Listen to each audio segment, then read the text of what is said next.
Hello everyone. आज का विषय है सामाजिक विज्ञान क्यों। तो नमस्कार। कक्षा 6 की ये पुस्तक है और इस पुस्तक में जो सबसे पहला अध्याय है वो है सामाजिक विज्ञान क्यों। सामाजिक विज्ञान में अ, हम बहुत कुछ पढ़ते हैं और बच्चों को जो भी हमारे आसपास में है उसकी जानकारी देते हैं। जो इसमें कई सारी चीजें हैं, थोड़ा सा इतिहास है, थोड़ा भूगोल है। सामाजिक विज्ञान में फिर सांस्कृतिक विरासत, ज्ञान, परंपराएं हैं और जो हमारे आसपास की आर्थिक गतिविधियां हैं और शासन और लोकतंत्र के बारे में भी बताते हैं। नागरिक अधिकार के बारे में बताते हैं। परिवार और समुदाय के बारे में बताते हैं और स्थानीय सरकार कैसे काम करती है। मतलब जो भी आपके जीने के लिए एक बेसिक नॉलेज आपको होना चाहिए वो सारी चीजें बताते हैं। तो ये पहला अध्याय है।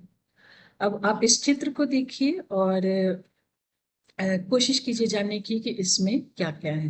ये एक पहाड़ दिख रहा है, इसके नीचे पानी दिख रहा है, जो पानी झील या नदी हो सकता है। और क्या क्या दिख रहा है इस चित्र में? एक झोपड़ी दिख रही है और एक सड़क भी दिख रही है। अब हम इस चित्र को जब देखते हैं तो हमें कुछ चीजें जो है, वो सड़क और ये घर जो है, वो आप सबको पता होगा कि ये मनुष्य द्वारा निर्मित है। जबकि जो पहाड़ है वो नेचुरल है, प्राकृतिक चीजें हैं। और ये नदी या झील भी प्राकृतिक है।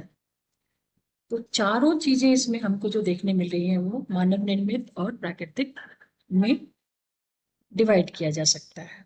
तो वही चीजें हम भूगोल में पढ़ते हैं। तो एक तरफ हम प्राकृतिक चीजों के बारे में पढ़ते हैं कि धरातल पर क्या क्या मौजूद है, और दूसरी तरफ जो है कि हमारे मानव निर्मित चीजें जो हैं, पहाड़ है कि पहाड़ को काट कर किस तरह मानव ने सड़क बनाया है, या झोपड़ी है वो मानव ने अपने रहने के लिए बनाया है। तो ये जो मानव ने अपने लिए बनाया है, मानव सभ्यता के साथ साथ इन चीजों का विकास हुआ है। टेक्नोलॉजी है, तकनीक में तीव्र विकास हुआ है। और इससे क्या हुआ है, हमारे रहने सहने के स्टाइल में, तरीकों में परिवर्तन आया। फिर दूसरी तरफ जो है, बहुत तरह के इतिहास में युद्ध हुए हैं, मानव जीवन में संघर्ष हुआ है।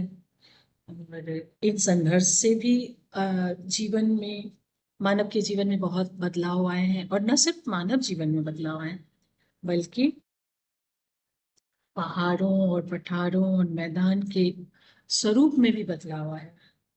देखिए, अगर आप इतिहास में और ज्यादा डीप जाते हैं, जानकारियां हासिल करते हैं, तो पढ़ते हैं कि किस तरह प्रथम विश्व युद्ध ने या द्वितीय विश्व युद्ध ने मानव सभ्यता को बदला, धरती के स्वरूप को बदला, कैसे कई देशों ने अन्य देशों पे अधिकार किया। ये सब चीजें सामाजिक विज्ञान में आती हैं। कुछ राजनीति विज्ञान में आ जाता है, कुछ अर्थशास्त्र में है और कुछ समाज शास्त्र में है। फिर इसके अलावा मानव विज्ञान भी आप पढ़ेंगे, थोड़ा सा पुरातत्व विज्ञान और मनोविज्ञान भी। अभी आपको ये नाम भारी भरकम लग रहे होंगे और थोड़ा सा डर लगेगा कि आज पता नहीं क्या क्या बताया जा रहा है। लेकिन जब धीरे धीरे आप पढ़ेंगे तो बहुत ही सरल है और सिंपल भाषा में ये सिलेबस है।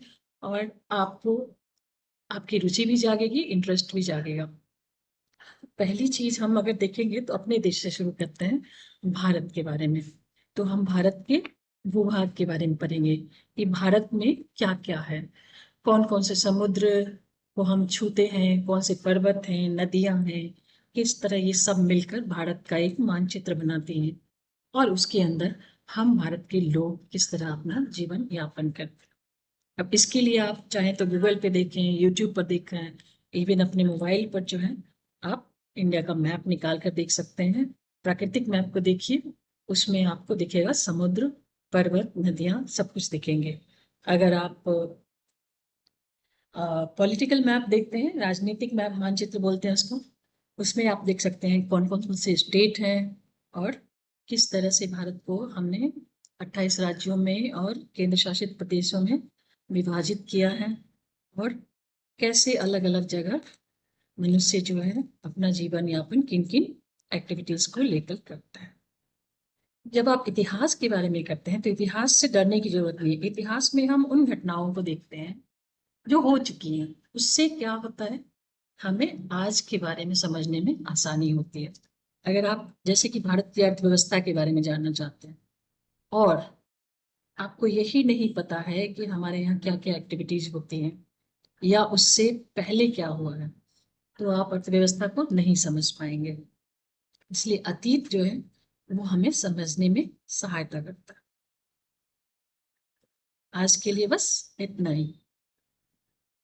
धन्यवाद।